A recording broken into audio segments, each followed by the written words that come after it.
ദൈവ തിരുനാമം മഹത്വപ്പെടുമാറാവട്ടെ.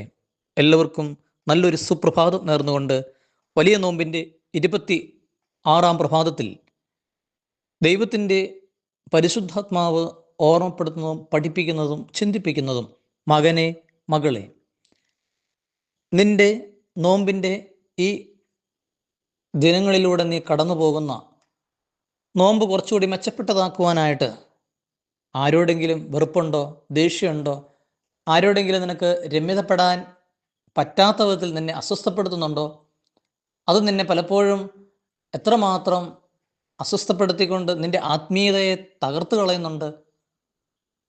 അതിനെക്കുറിച്ച് 1 യോഹന്നാൻ 3:15 നമുക്ക് ചേർന്ന് വചനം വായിക്കാം. സഹോദരനെ വെറുക്കുന്നവൻ കൊലപാതകിയാണ്, കൊലപാതകിയിൽ നിത്യജീവൻ വസിക്കുന്നില്ല. ഒരു കൊലപാതകത്തിന് തുല്യമാണ് നമ്മുടെ സഹോദരങ്ങളെ നമ്മൾ വെറുക്കുക. അവരെ മറന്ന് നമ്മൾ വലിയ എത്ര ആത്മീയതയുടെ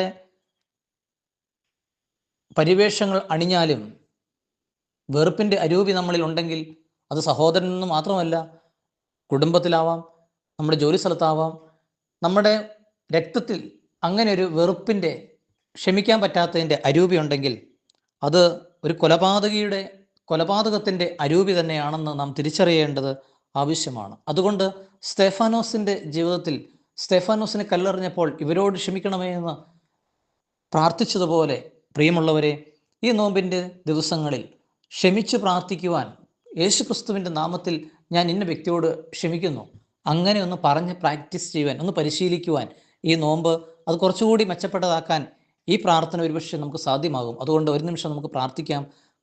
വെറുപ്പുള്ള, നമുക്ക് വിദ്വേഷമുള്ള എല്ലാ വ്യക്തികളുടെയും പേര് ഓർത്തെടുത്ത്, കർത്താവായ യേശുവേ, നിൻ്റെ നാമത്തിൽ ഞാൻ ഇന്ന ആളോട്, ഇന്ന ചേട്ടനോട്, ഇന്ന ചേച്ചിയോട് ഞാൻ ക്ഷമിക്കുന്നു എന്ന് ഒന്ന് പ്രാർത്ഥിച്ചുകൊണ്ട് നമുക്ക് നമ്മുടെ നോമ്പിൻ്റെ എല്ലാ കൃപകളും ചോരാത്ത വിധത്തിൽ അത് എല്ലാം നമുക്ക് കൂടുതൽ അനുഭവമായി തീരാൻ നിങ്ങൾക്കെല്ലാവർക്കും നല്ലൊരു സുപ്രഭാതം നേർന്നുകൊണ്ട് പ്രാർത്ഥിച്ചുകൊണ്ട് പ്രാർത്ഥനാപൂർവം പുത്തൂർക്കുടലിൽ ജയ്മോനച്ചൻ.